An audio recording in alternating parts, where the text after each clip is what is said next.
오동훈 공수처장이 오는 6일까지인 기한 안에 윤석열 대통령에 대한 체포영장을 집행하겠다고 다시 한번 강조했습니다.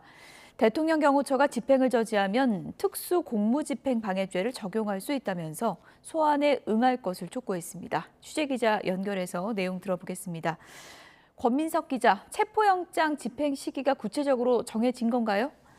네, 오동훈 공수처장은 오늘 아침 출근길에 기자들과 만나서 구체적인 집행 예정 일시에 대해서 특별히 공개할 수 없다고 말했습니다.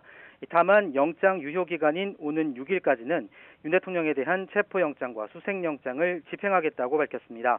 이어 대통령 측을 향해 엄정하게 법을 집행하되 예의는 지킬 것이니 공수처 소환에 응해달라고 요구했는데요. 직접 들어보시겠습니다. 엄정한 법 집행은 하되 또 예의는 지킬 것이니 우리 공수처의 소환에 응하기를 바라는 마음입니다. 또 관저인근 탄핵과 체포반대 집회와 관련해선 큰 소요 없이 진행되길 바란다면서도 혹시 모를 사태에 대비해 경찰과 인력 동원을 논의하고 있다고 설명했습니다. 네, 윤 대통령 영장에 군사상 공무상 비밀을 이유로 영장 집행을 막을 수 없다. 이런 내용이 명시돼 있다고요? 네, 서울 서부지방법원은 대통령에 대한 체포 수색영장을 발부하면서 형사소송법 110조와 111조 적용은 예외로 한다는 취지의 문구를 적시한 것으로 파악됐습니다. 해당 조항은 군사상 비밀이나 공무상 비밀을 지킬 필요가 있는 장소는 책임자 승낙 없이 압수수색을 할 수 없다고 규정하고 있습니다. 대통령 경호처가 그동안 대통령실이나 삼청동 안가 등에 대한 압수수색을 거부해온 법적 근거기도 한데요.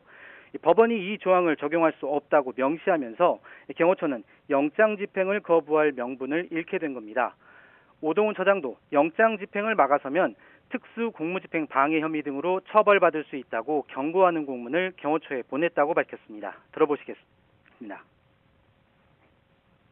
이미 그 공문을 보냈습니다. 직권남용 권리행사 방해죄, 특수공무집행 방해죄로 의율할 수 있음을 엄히 경고하였습니다.